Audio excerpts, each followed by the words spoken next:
আর কয়েকদিন বাদেই তোমাদের উচ্চ মাধ্যমিকের পদার্থবিদ্যার পরীক্ষা। তো এই পদার্থবিদ্যার পরীক্ষার জন্য লাস্ট মুহূর্তে কোন কোন জিনিসগুলো দেখে যাবে সেই বিষয়ে বলার জন্য আমাদের সাথে আছেন আজকে হুগলি বাঁশবেড়িয়া উচ্চ বিদ্যালয়ের প্রধান শিক্ষক মহাশয় doctor Debashis Chattopadhyay sir. Sir আপনাকে বায়ো রিসার্চ চ্যানেলে স্বাগত জানাই। স্যার, ওদের তো আর মাত্র কয়েকটা দিন বাকি। উচ্চ মাধ্যমিক ফিজিক্স নিয়ে একটা ভীতি অনেকেই কাজ করছে। স্যার, ফিজিক্সে শেষ মুহূর্তে ওরা কোনগুলো দেখে যাবে বা খাতায় স্যার ওরা কোন ভুল করে একটু যদি স্যার বলেন। আচ্ছা, আমি প্রথমেই দেবাংশু স্যারকে ধন্যবাদ জানাই বায়ো রিসার্চ চ্যানেলে আমাকে আহ্বান জানানোর জন্য। উচ্চ মাধ্যমিকের পরীক্ষা তো আগত এবং শুরুতেই আমি 2025 সালের উচ্চ মাধ্যমিকের সমস্ত পরীক্ষার্থীকে বিশেষ শুভেচ্ছা জানাই। তোমাদের পরীক্ষা ভালো হোক। এই মুহূর্তে তোমাদের প্রস্তুতি প্রায় শেষের দিকেই, তুঙ্গেই বলা যায়। তবু কতগুলো কথা বলবো। দীর্ঘদিনের পরীক্ষক হিসাবে খাতা দেখতে গিয়ে, স্ক্রুটিনি করতে গিয়ে যে সমস্ত সমস্যাগুলো আমরা লক্ষ্য করেছি, খাতা দেখতে গিয়ে আমরা যেমন কিছু প্রবলেম ফেস করেছি, আবার কিছু ভালো ভালো উদাহরণও আছে যেগুলো আমি তোমাদের সাথে শেয়ার করব। পাশাপাশি আমার মনে হয়েছে ছাত্রছাত্রীরা আনসারিং করতে গিয়ে কি কি প্রবলেম ফেস করে সেগুলো নিয়েও আমাদের কিছু একটা ধারণা তৈরি হয়েছে।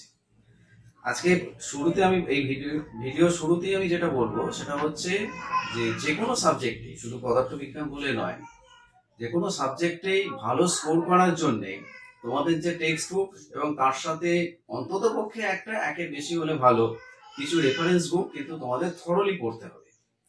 থরলি পড়তে হবে কথাটার মানে হচ্ছে প্রত্যেকটা ওয়ার্ড এবং প্রত্যেকটা সেন্টেন্সের আইডিয়া যেন ক্লিয়ার থাকে। কোনো রকম কনফিউশন থাকলে সেগুলো তোমরা সংশ্লিষ্ট শিক্ষক শিক্ষিকার সাথে আলোচনা করে সেগুলোকে ক্লিয়ার করে নেবে। পার্টিকুলারলি ফিজিক্সের মতো সাবজেক্টের ক্ষেত্রে আমি বলবো প্রত্যেকটা চ্যাপ্টারের সঙ্গে যে সমস্ত অ্যাসোসিয়েটেড নিউমেরিক্যাল প্রবলেমস রয়েছে সেগুলো কিন্তু তোমাদের সলভ করতেই হবে। এটা তো অবশ্যই যে নিউমেরিক্যাল প্রবলেমস ক্লিয়ারলি সলভ করতে গেলে যে কনসেপশনটা গ্রো করতে হবে তার জন্য প্রত্যেকটা চ্যাপ্টারে থিওরিটিক্যাল পোর্শন কিন্তু ক্লিয়ার থাকা আবশ্যক। তা না হলে নিউমেরিক্যাল প্রবলেম সলভ করতে পারবে না। এবার আমি বলি যে কোনো পরীক্ষায় সাফল্য অর্জনের জন্য একদম শুরুতেই তোমাকে যেটা করতে হবে, তোমার খাতাটা যেন দেখতে খুব সুন্দর হয়। খাতার লেখা যেন একদম পরিষ্কার থাকে। দেখো, লিখতে গিয়ে ভুল হতেই পারে, কাটাকুটি হলো, সেখানে কখনোই যেন ওভার রাইটিং না থাকে। সেই পোর্শনটাকে পুরো কেটে দিয়ে পাশ থেকে আবার নতুন করে লিখতে শুরু করি। আর একটা ব্যাপার হচ্ছে, সময়ের অভাবে আমরা অনেক সময় পেন বা পেন্সিল দিয়ে এবং স্কেল ব্যবহার করে হয়তো মার্জিন দিতে পারলাম না। প্রয়োজন নেই। খাতাটাকে এবং প্রত্যেকটা লুজ শিটকেও একই রকম ভাবে আমরা ওপরে এবং ডান দিক বাঁ দিকে মোট 3টে সাইডে আমরা খুব সুন্দর করে মার্জিন দিয়ে নেব, ভাঁজ করে মার্জিন দিয়ে নেব। তাতে হবে কি, খাতাটা দেখতে যেমন সুন্দর হবে, তোমার লেখাটা বাঁ দিক থেকে শুরু করে ডান দিকের একটা নির্দিষ্ট রেঞ্জ পর্যন্ত গিয়ে শেষ হবে। আর একটা কথা হচ্ছে যে কোনো পরীক্ষাতে কোনো পরীক্ষার্থীর আইডেন্টিটি হচ্ছে তার রোল নাম্বার এবং রেজিস্ট্রেশন নাম্বার। এখানে নামের থেকেও কিন্তু ওই দুটো নাম্বার অনেক বেশি ইম্পর্টেন্ট রোল প্লে করে। সুতরাং মেন স্ক্রিপ্টের পাশাপাশি যে লুজ শিটগুলো তোমরা নেবে প্রত্যেকটাতে কিন্তু তোমার ওই দুটো আইডেন্টিটি যেন ক্লিয়ারলি মেনশন থাকে, ইয়ার যেন থাকে, সাবজেক্ট যেন থাকে। লুজ শিটের প্রত্যেকটাতে তোমরা নাম্বারিং করবে 1 2 3 4 করে। আদারওয়াইজ শেষ দিকে যখন তোমরা সমস্ত পেপারগুলোকে অ্যাসেম্বল করবে তখন তাড়াহুড়োর মাথায় দেখবে যে 1-এর পরে 4, 4-এর পরে 3, 3-এর পরে 5 এইভাবে চলে আসবে। ন্যাচারালি আমাদের কাছে যখন খাতাগুলো আসবে আমরা কিন্তু দেখবো একটা কোয়েশ্চেনের আনসার হাফ হতে হতে তারপর আর খুঁজেই পাচ্ছি না, আমি ধরেই নেবো তুমি আর লেখোনি, ইনকমপ্লিট ধরে নেবো। অবশেষে দেখবো শেষ দিকে গিয়ে বাকি পোর্শনটা রয়েছে, তখন আমাদেরও হয়তো মনে থাকবে না যে এ ওখানে শুরু করেছিল। আর কোনো কোয়েশ্চেনের যেন মার্কসটা, মানে আমি নাম্বারটা বলছি, যে কোয়েশ্চেনের যে আইডেন্টিটি, নাম্বারটা যেন না লেখা এরকম না থাকে। প্রত্যেকটা প্রশ্নের যেন নাম্বারটা পরিষ্কারভাবে থাকে। তোমরা এটাও জানো যে উচ্চ মাধ্যমিকে কোনো অল্টারনেটিভ এক্সট্রা কোয়েশ্চেন থাকে না। প্রত্যেকটা যে সমস্ত কোয়েশ্চেনের সাথে অর থাকে সেই অরটা কিন্তু ইন্টারনাল অপশন ওটাকে বলা হয়। অর্থাৎ যে চ্যাপ্টার থেকে প্রশ্নটা দেওয়া হচ্ছে সেই চ্যাপ্টার থেকেই অল্টারনেটিভ প্রশ্নটা থাকছে। এমনকি নিউমেরিক্যাল থাকলেও সেই চ্যাপ্টারেরই নিউমেরিক্যাল কোয়েশ্চেনটা থাকে। আমরা খাতায় দেখতে গিয়ে অনেক সময় দেখেছি, ধরো 5-এর দুটো কোয়েশ্চেন আছে, একটা তার নিজস্ব কোয়েশ্চেন আর একটা হচ্ছে তার অর। দেখেছি যে একটা কোয়েশ্চেন ধরো 5 নম্বরের প্রশ্ন, 5 নম্বরের প্রশ্নটা রয়েছে, তার সাথে একটা অরও রয়েছে, সে আনসারটা করছে অর অথচ লিখছে 5। তো সেটা কিন্তু তোমরা করো না, এতে আমাদেরও পরীক্ষক হিসেবে দেখতে অসুবিধাই হয়। একসাথে তো অনেকগুলো খাতার দায়িত্ব আমাদের সামলাতে হয়, তখন সেটা নিয়ে আমাদের একটা আমরা প্রবলেম ফেস করি। পরিষ্কার লিখে দেবে 5-এর অথবা বা 5 অর, যেভাবেই হোক আমি যেন ক্লিয়ারলি বুঝতে পারি এটা তুমি কোন কোয়েশ্চেনটার আনসার করছো। আর একটা বিশেষভাবে উল্লেখযোগ্য যে একটা প্রশ্নের মধ্যে 3টে কি 4টে পার্ট থাকতেই পারে, এবিসিডি করেও থাকতে পারে, আর তা না হলে পরপর পরপর প্রশ্নগুলো দেওয়া থাকতে পারে। অনেক সময় আমরা দেখি যে 5-এর বা 2-এর বা 3-এর 3টে পার্ট রয়েছে, 2টো পার্ট তুমি এক জায়গায় লিখলে আর একটা পার্ট লিখলে না, আমি স্বাভাবিকভাবেই ধরে নেবো যে তুমি লাস্ট পার্টটা পারছো না। শেষে গিয়ে দেখলাম যে তুমি হয়তো 3C-টা আবার লিখেছো। এই জিনিসটা তোমরা একটু অ্যাভয়েড করো, তার কারণ তোমরা এখন তো বিভিন্ন চ্যানেলের মাধ্যমে দেখতেও পাচ্ছ বা কোনো না কোনো ভাবে তোমরা জানতে পারছো, মাধ্যমিক বলো এইচএস বলো, মেন যে স্ক্রিপ্টটা থাকে, আনসার স্ক্রিপ্টটা থাকে, তার ফ্রন্ট পেজে ফার্স্ট পেজে একটা কেস থাকে, খাঁচা থাকে, সেখানে কিন্তু কে কোন কোয়েশ্চেনের আনসারটা করছে এবং কতটা ক্রেডিট হচ্ছে সেটা আমরা লিখি। স্বাভাবিকভাবে আমি 3 নম্বরের এ আর বি যোগ করে তোমাকে দিলাম ধরো 5, আবার শেষে গিয়ে দেখছি তুমি হয়তো সিটা ঠিকই লিখেছো, আবার আমাকে ওখানে কেটে করতে হচ্ছে +2। এতে কিন্তু একটু হিসেবেরও একটা সমস্যা এসে যেতে পারে, আর খাতার ক্ল্যারিটিটাও নষ্ট হয়ে যায়। প্রত্যেকটা প্রশ্নের আনসার পরপর লিখবে, যদি এখন তোমার মনে না পড়ে একটা স্পেস ছেড়ে দাও, পরে মনে করলে লিখে দেবে, পরে যদি না মনে পড়ে ওই জায়গাটা একটা লাইন টেনে কেটে দিতে। একবার স্যারকে থামাচ্ছি, আরেকটা কথা বলবো, সেটা হচ্ছে যে স্যার যেটা বারবার বলছেন যে কোথায় কি লিখতে হয়, দাগ নাম্বার, অনেকের কিন্তু তোমরা যারা এবারে এইচএস দেবে তোমার কিন্তু খাতা কিন্তু একটু ডিফারেন্ট, ও খাতা কিরকম মানে আসল যে খাতা এইচএস তার ছক কিরকম হয়, প্রথম 2-3 পেজ ছক থাকে, সেটা যদি কেউ এখনো না দেখে থাকো অরিজিনাল খাতার ভিডিও আমার চ্যানেলে পোস্ট করা আছে, তুমি সেই ভিডিওটা অবশ্যই দেখে নেবে, এইচএস এর অরিজিনাল খাতা কেমন দেখতে হয়। এবং স্যার দীর্ঘদিন ধরে যেহেতু খাতা দেখছেন, স্যার প্রথমে এই টিপস অ্যান্ড ট্রিক্স গুলো আগে বলে দিচ্ছেন, এরপর এই ভিডিওতেই স্যার কিন্তু সাজেশনটাও বলবেন, সঙ্গে থেকো শেষ পর্যন্ত। এরপর আমি আসছি, এমসিকিউ প্রশ্নের উত্তর কিন্তু সঠিক জায়গায় লিখতে হবে। এখানে একটা স্পেস দেওয়া থাকে, তার মধ্যেই তোমাকে আনসারটা লিখতে হবে, এবং একই প্রশ্নের একাধিক উত্তর কিন্তু লেখা যাবে না। সেক্ষেত্রে আমরা ধরে নেবো, তোমার ধরো তুমি ACD লিখলে, সাপোজ সিটা কারেক্ট, কিন্তু তুমি তো এটাও লিখেছো ডিটাও লিখেছো, সেক্ষেত্রে কিন্তু ক্রেডিটটা তুমি কিছু পাবে না, আমি ওটা রং আনসার হিসেবেই ধরে নেওয়া হবে। পদার্থবিদ্যার ক্ষেত্রে সংক্ষিপ্ত, দীর্ঘ এবং গাণিতিক প্রশ্নের উত্তর দেওয়ার সময় প্রয়োজনীয় যে গাণিতিক সমীকরণগুলো, সাপোজ তুমি লিখছো S = UT + ½ AT², সেখানে SUTA প্রত্যেকটা সিম্বলের প্রপার এক্সপ্লেনেশন কিন্তু দিয়ে দিতে হবে, এটা কিন্তু আলাদা করে চাওয়া হবে না, তোমাকেই এটা দিয়ে দিতে হবে। আর যেসব ক্ষেত্রে চিত্রের প্রয়োজন, পার্টিকুলারলি অপটিক্স বা আলোক বিজ্ঞান এবং কারেন্ট ইলেকট্রিসিটির ক্ষেত্রে, বিশেষত অপটিক্সের ক্ষেত্রে চিত্র যদি না চাইলে তো দিতেই হবে, যদি না চাওয়া হয় সেক্ষেত্রেও কিন্তু তোমাকে দিয়ে দিতে হবে। আমি এক্সাম্পল দিচ্ছি যে উত্তল লেন্সের ফোকাসের সংজ্ঞা দাও, সেক্ষেত্রে সংজ্ঞাটা তুমি ঠিক লিখলে কিন্তু কোনো ডায়াগ্রাম নেই, খুব আর্টিস্টিক ডায়াগ্রাম হতে হবে না, একটা উত্তল লেন্সের ছবি আঁকলে সেট অফ প্যারালাল রেস তার উপর ইনসিডেন্ট হচ্ছে এবং অপোজিট সাইডে প্রিন্সিপাল অ্যাক্সিসের উপর একটা পার্টিকুলার বিন্দুতে সমস্ত রে গুলো মিট করছে, এইটুকু ছবি দিয়ে দিলে এবং সেটাকে এফ বলে তুমি লিখে দিলে, দ্যাটস এনাফ, তাহলে কিন্তু তোমার আনসারটা কমপ্লিট হচ্ছে। আর যদি গ্রাফ আঁকতে হয়, গ্রাফের ক্ষেত্রে এক্স অ্যাক্সিসটা কি ইন্ডিকেট করছে, ওয়াই অ্যাক্সিসটা কি ইন্ডিকেট করছে, যদি সেই ফিজিক্যাল কোয়ান্টিটি গুলোর ইউনিট থাকে তাহলে উইথ প্রপার ইউনিট দিলে তবে তোমার আনসারটা কমপ্লিট হচ্ছে। দীর্ঘ উত্তরধর্মী প্রশ্নের উত্তর লেখার সময় পয়েন্ট করে করে লিখবে, এবিসিডি করে কোয়েশ্চেনে যদি ভাগ নাও থাকে, তুমি কিন্তু সেটা বুলেট মার্ক দিয়ে হোক বা স্টার মার্কস দিয়ে হোক বা এক আমূল করে গ্যাপ দিয়ে দিয়ে হোক, তোমার 4টে যে পার্ট থাকবে বা 3টে পার্ট থাকবে সেগুলোকে যদি আলাদা দেখিয়ে দাও, মূল বক্তব্য হচ্ছে খাতা যেন ক্লামজি না হয়ে যায়, আমি যেন বুঝতে পারি এই পার্টটা এখানে শেষ হলো, এই পার্টটা এখানে শেষ হলো, আবার নতুন কোয়েশ্চেন আনসার শুরু হচ্ছে। পদার্থবিজ্ঞানে কোনো গাণিতিক সমস্যার ক্ষেত্রে ফর্মুলাটা তো লিখছই, আর আনসারে যদি এমন কোনো ফিজিক্যাল কোয়ান্টিটি থাকে যার ইউনিট আছে, ইউনিট কিন্তু তোমাকে দিতেই হবে। ইউনিট লেস আনসার যদি হয়, তোমার ক্যালকুলেশনে তুমি মার্কসটা পাচ্ছ, কিন্তু ইউনিট না থাকার জন্য হাফ মার্ক ডিডাকশন কিন্তু হবে, আর ইউনিট দিতে বললে সেটা তো বাধ্যতামূলকভাবে দিতেই হচ্ছে।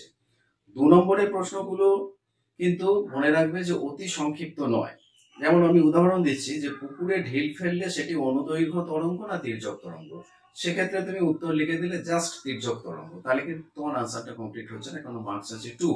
সেক্ষেত্রে কেন তির্যক তরঙ্গ সেটাও কিন্তু তোমাকে লিখে দিতে হবে। পেপার প্র্যাকটিসের সময় টেক্সট বুক কাছে রাখতে হবে এবং ডাউট ক্লিয়ারিং এর সময় টেক্সট বইয়ের রেফারেন্সটা নিতেই হবে। এই প্রসঙ্গে বলি যে তোমরা অলরেডি করছো, এখন তো শেষের দিকে হয়তো কমপ্লিট হয়ে গেছে প্রিপারেশন, তবু একবার বলছি যে সংসদের যে স্যাম্পল কোয়েশ্চেন গুলো রয়েছে সেগুলো তো তোমরা সলভ করবেই, পাশাপাশি অনেক টেস্ট পেপারস বাজারে রয়েছে, সেখান থেকে একটা না হলেও অন্তত পক্ষে যদি দুখানা টেস্ট পেপারসের বেশ কয়েকটা পেজ তোমরা সলভ করতে পারো তাহলে খুব ভালো হবে। আর কোনো কোয়েশ্চেনের আনসার কিন্তু মানে উইথ কনফিউশন রেখে দেবে না, তার কারণ পদার্থবিজ্ঞানের ক্ষেত্রে মুখস্থ করার কোনো জায়গা নেই।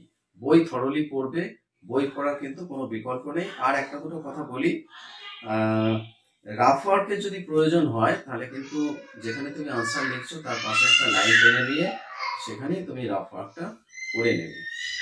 আর প্রত্যেকটা আনসারেরই দেখবে, বিশেষত একটু লং আনসার টাইপ যে কোয়েশ্চেন গুলো হয়, সেই আনসার গুলোর ক্ষেত্রে একটা করে কিওয়ার্ডস বা কি সেন্টেন্স থাকে, সেই কিওয়ার্ড বা কি সেন্টেন্স গুলো তোমাকে মেনশন করতে হবে, পারলে তার নিচে আন্ডারলাইন করে দেবে, কারণ আমরা খাতা দেখার সময় সেই জায়গাগুলো কিন্তু খুব খুঁজতে থাকি। এইবার আমি কিছু তোমাদের জন্য শেষ মুহূর্তে কতগুলো বিভিন্ন চ্যাপ্টার ধরে কতগুলো কোয়েশ্চেন আমি বলছি, আশা করি সেগুলো তোমাদের উপকারে লাগবে। যেমন প্রথম যে চ্যাপ্টারটা রয়েছে স্থির তড়িৎবিজ্ঞান এবং ইলেকট্রোস্ট্যাটিক্স, এখানে তো আমরা অবশ্যই দেখবে আধান কোয়ান্টায়ন বা কোয়ান্টাইজেশন অফ চার্জ বলতে কি বোঝো, ইলেকট্রিক ফ্লাক্স আর ইলেকট্রিক ফ্লাক্স ডেনসিটি বলতে কি বোঝো এবং তাদের ইউনিট অবশ্যই রেডি রাখতে বললাম। ধারকত্ব বা ক্যাপাসিটেন্স কি এবং প্যারালাল প্লেট ক্যাপাসিটরের ক্ষেত্রে তার কন্ট্রোলিং ফ্যাক্টর গুলো কি, অর্থাৎ কোন কোন প্যারামিটারের উপর এগুলো ডিপেন্ড করে। তড়িৎ ক্ষেত্রে কোনো বিন্দুতে যদি ইলেকট্রিক পোটেনশিয়াল বা বিভব শূন্য হয় তাহলে কি ইলেকট্রিক ফিল্ডটা শূন্যই হবে, বা উল্টোটা ইলেকট্রিক ফিল্ড যদি শূন্য হয় তাহলে কি বিভবটা শূন্যই হবে। এগুলো কিন্তু প্রত্যেকটা এক্সপ্লেনেশন সহ আনসার গুলো রেডি রাখবে। এরপর আমি চলে আসছি কারেন্ট ইলেকট্রিসিটিতে। কারেন্ট ইলেকট্রিসিটিতে গুরুত্বপূর্ণ প্রশ্ন হিসেবে আমি বলবো যে অনুপ্রবাহের বেগ এবং মুক্ত ইলেকট্রনের সচলতা বলতে কি বোঝো। Ohm's law with proper explanation এবং গ্রাফিক্যাল এক্সপ্লেনেশন, গ্রাফটা দেবে, নিউমেরিক্যাল পোর্শন সমস্ত কিছু দেবে, ক্যালকুলেশনটা। কালার কোড অফ রেজিস্ট্যান্স খুব ইম্পর্টেন্ট। কার্চফস ভোল্টেজ ল আর কার্চফস কারেন্ট ল কোন কোন শক্তি সংরক্ষণ সূত্রকে নির্দেশিত করে। ম্যাগনেটিক ইফেক্ট অ্যান্ড ম্যাগনেটিজম, এই চ্যাপ্টারের মধ্যে ওয়েবার আর টেসলার মধ্যে রিলেশনটা ভালো করে দেখবে। চৌম্বক ক্ষেত্র বি এর অভিমুখ এবং ওই বিন্দু দিয়ে অতিক্রান্ত বলরেখার মধ্যে সম্পর্কটা কি। নেক্সট কোয়েশ্চেন হচ্ছে সাইক্লোট্রন কোন ধরনের কণাকে ত্বরান্বিত করে, বা ইলেকট্রনকে কেন সাইক্লোট্রন ত্বরান্বিত করতে পারে না, বা ইলেকট্রনকে ত্বরান্বিত করার জন্য কোন যন্ত্র ব্যবহার করা হয়। 20 পয়েন্ট, সাপোজ লোহার 20 পয়েন্ট হচ্ছে 770 ডিগ্রি সেলসিয়াস, এর অর্থ কি। লোরেন্জ ফোর্সের রাশিমালাটা দেখবে। বিচ্যুতি কোণ এবং বিনতি কোণ বলতে কি বোঝো, বায়োসাভার্টের ল উইথ এক্সপ্লেনেশন যতগুলো আছে। ইলেকট্রোম্যাগনেটিক ইন্ডাকশন এবং অল্টারনেটিং কারেন্টের ক্ষেত্রে আমি বলবো যে কোনো কয়েলের সাপোজ এল অর্থাৎ কোএফিসিয়েন্ট অফ সেলফ ইন্ডাকশন বা সাবেশাঙ্ক হচ্ছে 1 হেনরি ক্যাপিটাল এইচ, এর অর্থ কি। এলসিআর সিরিজ রেজোন্যান্স সার্কিটের ক্ষেত্রে ভোল্টেজ এবং কারেন্টের ফেজ ডিফারেন্স কত হয়ে থাকে। লেঞ্জের সূত্র এবং তার সঙ্গে associated law of conservation of energy বিবৃত করো। এসি সার্কিটের ক্ষেত্রে আরএমএস ভ্যালু এবং শীর্ষমানের রিলেশন কি, অ্যাভারেজ ভ্যালুটা যে 0 হচ্ছে সেটা দেখাও। ইলেকট্রোম্যাগনেটিক ওয়েভ বা তড়িৎচুম্বকীয় তরঙ্গের ক্ষেত্রে একটা বিশেষ গুরুত্বপূর্ণ আমি প্রশ্ন বলছি, ডিসপ্লেসমেন্ট কারেন্ট বলতে কি বোঝো। অপটিক্সে চলে আসছি। কোনো দর্পণকে যদি কোনো নির্দিষ্ট প্রতিসরাঙ্কের তরলে নিমজ্জিত করা হয় তাহলে কি তার ফোকাস দৈর্ঘ্যের চেঞ্জ হয়। একই প্রশ্ন আমি বলবো লেন্সের ক্ষেত্রে, লেন্সকে যদি নিমজ্জিত করা হয় তাহলে কি তার ফোকাস দৈর্ঘ্যে চেঞ্জ হয়, হলে কেন হয়। প্রিজমের মিনিমাম ডেভিয়েশন বা ন্যূনতম চ্যুতির শর্ত কি। একটি উত্তল লেন্স কখন উত্তল লেন্সকে কেন রিপিট করছি, একটি উত্তল লেন্স কখন অপসারী লেন্স হিসাবে কাজ করে। Power of lens, Young's double slit এক্সপেরিমেন্টে ওটি বেধ এবং দশা পার্থক্যের মধ্যে রিলেশনটা কি, সম্পর্ক কি, আর অনুদৈর্ঘ্য বিবর্ধন এবং রৈখিক বিবর্ধনের যে সম্পর্কটা আছে, অনুদৈর্ঘ্য বিবর্ধন ইকুয়াল টু স্কোয়ার অফ রৈখিক বিবর্ধন, এটাকে এস্টাবলিশ করতে হবে। দুটি লেন্স রয়েছে যাদের ফোকাস দূরত্ব হচ্ছে f1 এবং f2, এদেরকে যদি কন্ট্রাক্ট অর্থাৎ ঠেকিয়ে রাখা হয় তাদের তুল্য ক্ষমতা কত হবে। বিপদ সংকেত সর্বদা লাল রঙের হয় কেন, আর স্থায়ী ব্যতিচারের ক্ষেত্রে শর্ত কি, দুটো উৎস পরস্পরের সঙ্গে সুসংগত হওয়ার শর্ত কি। নেক্সট চ্যাপ্টারে চলে আসছি duality of matters and radiation. এখানে প্রথম যে প্রশ্নটা বলবো সেটা হচ্ছে ফটোইলেকট্রিক ইফেক্টে নিবৃত্তি বিভব কি, প্রারম্ভিক কম্পাঙ্ক এবং কার্য অপেক্ষকের মধ্যে সম্পর্ক, কোন ফোটনের রেস্ট মাস বা স্থির ভর কত, বস্তুর দ্বৈত সত্তা বলতে কি বোঝো। এবার আসছি অ্যাটমস অ্যান্ড নিউক্লিয়াসে। এখানে যে প্রশ্নটা আসছে, হাইড্রোজেন স্পেকট্রামের যে অংশ ইলেকট্রোম্যাগনেটিক স্পেকট্রামের ভিজিবল রেঞ্জে আছে সেগুলি কি কি। নেক্সট প্রশ্ন হচ্ছে রাদারফোর্ডস মডেলে হাইড্রোজেন স্পেকট্রামের এক্সপ্লেনেশনটা কিভাবে করা হয় সেটা বলো, এবং এই একই এক্সপ্লেনেশন কি সোডিয়াম অ্যাটমের ক্ষেত্রে প্রযোজ্য হয়। ডি ব্রগলি হাইপোথিসিস দিয়ে কোয়ান্টাম কন্ডিশন এস্টাবলিশ করতে হবে। মোসলেস ল ভালো করে দেখে রাখবে। নিউক্লিয় ঘনত্ব কি ভর সংখ্যার উপর নির্ভরশীল, যদি নির্ভরশীল না হয় তাহলে কেন নয়। রেডিও আইসোটোপ কি, খুব ইম্পর্টেন্ট, এবং তার ব্যবহার। তেজস্ক্রিয় পদার্থের অর্ধায়ু বলতে কি বোঝো, এর সাথে গড় আয়ুর সম্পর্ক কি। বোরের তত্ত্বের ওপর নির্ভরশীল শক্তির রাশিমালা, ইলেকট্রনের শক্তির রাশিমালাটা নির্ণয় করো। এই প্রসঙ্গে বলে রাখি, শক্তির রাশিমালাটা কিন্তু তোমাদের মুখস্থ রাখতে হবে, মেমোরিতে রাখতে হবে। তার কারণ ডাইরেক্ট যদি নিউমেরিক্যাল প্রবলেমস দেয় তখন কিন্তু তুমি টাইম লস করে শক্তির রাশিমালাটা ডিরাইভ করে অঙ্ক করবে, এটা তো হয় না। তোমাকে কিন্তু ভি এর রাশিমালা, আর এন এর রাশিমালা এবং ইএন অর্থাৎ শক্তির রাশিমালা সবটাই কিন্তু তোমাকে রেডি রাখতে হবে। নিউক্লিয়ার ফিশন এবং ফিউশন বলতে কি বোঝো, উদাহরণ সহ ব্যাখ্যা করো বা একটা করে উদাহরণ দাও। চলে আসছি ইলেকট্রনিক ডিভাইসে। এখানে সেমিকন্ডাক্টরের রোধ উষ্ণতার সাথে কিভাবে পরিবর্তিত হয়, আর উষ্ণতার সাথে অর্ধপরিবাহীর শক্তিকোটি ব্যবধানের কি পরিবর্তন ঘটে, ব্যান্ড গ্যাপের কি পরিবর্তন ঘটে। এটা খুব ভালো প্রশ্ন। এন টাইপ এবং পি টাইপ অর্ধপরিবাহী কিভাবে তৈরি করা হয়, অর্থাৎ কি কি ইম্পিউরিটিস তাতে অ্যাড করা হয়। বিপরীত বায়াসে সংকট বিভবের সীমা পর্যন্ত প্রবাহের মান বিভব বা পোটেনশিয়াল নিরপেক্ষ হয় কেন। এলইডি প্রস্তুতিতে কি ম্যাটেরিয়াল ব্যবহার করা হয়। আর একটা প্রশ্ন পাচ্ছি আমি, টু ইনপুট নর গেটের, নর এনওআর গেটের প্রতীক চিহ্ন কেমন হবে এবং এর বুলিয়ান প্রকাশক সমীকরণটি লেখো, বুলিয়ান এক্সপ্রেশনটা লেখো। জেনার ডায়োডের অ্যাপ্লিকেশন, সোলার সেল কি এবং সোলার সেলের ভোল্টেজ কারেন্ট গ্রাফটা কিরকম হবে। আমি লাস্ট চ্যাপ্টারে চলে এসেছি, কমিউনিকেশন সিস্টেম বা যোগাযোগ ব্যবস্থা।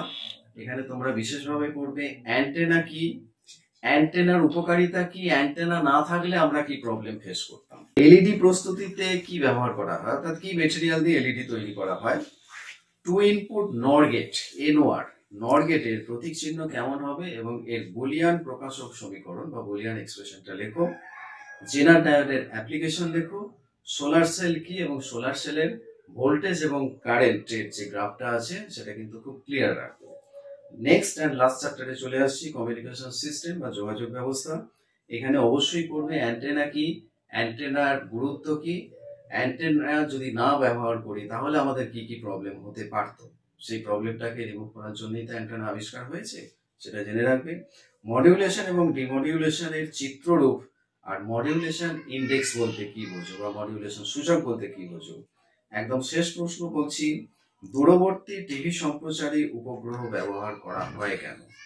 এই প্রশ্নগুলোর বাইরে অসংখ্য প্রশ্ন নিশ্চয়ই আছে, তোমরা অলরেডি প্রিপারেশন নিয়ে নিয়েছো। এই মুহূর্তে তোমাদের প্রিপারেশন একদম শেষ দিকে, আর কয়েকদিনের মধ্যেই তোমরা পরীক্ষায় বসতে চলেছো। আর এতক্ষণ পর্যন্ত যে সমস্ত প্রশ্নগুলো নিয়ে তোমাদের সাথে আলোচনা করলাম, এর বাইরেও অনেক প্রশ্ন আছে। তোমরা বই থেকে বা টেস্ট পেপার থেকে অনেক প্রশ্ন ইতিমধ্যে সলভ করে ফেলেছো। এইগুলো বিশেষভাবে উল্লেখযোগ্য বলে আমার মনে হলো। এগুলোর উপর তোমরা একটু বেশি স্ট্রেস দিও। আর এই সমস্ত প্রশ্নগুলো আমি আহ, আগামী দিনে কয়েকদিনের মধ্যে আমি চেষ্টা করছি পিডিএফ আকারে তোমাদের হোয়াটসঅ্যাপ গ্রুপে দিয়ে দিতে। তোমাদের পরীক্ষা ভালো হোক। এই ভিডিও ডেসক্রিপশন বক্সে হোয়াটসঅ্যাপ গ্রুপের লিংক দেওয়া আছে, সেখানে তোমরা এর পিডিএফটা পেয়ে যাবে, আমি দিয়ে দেবো।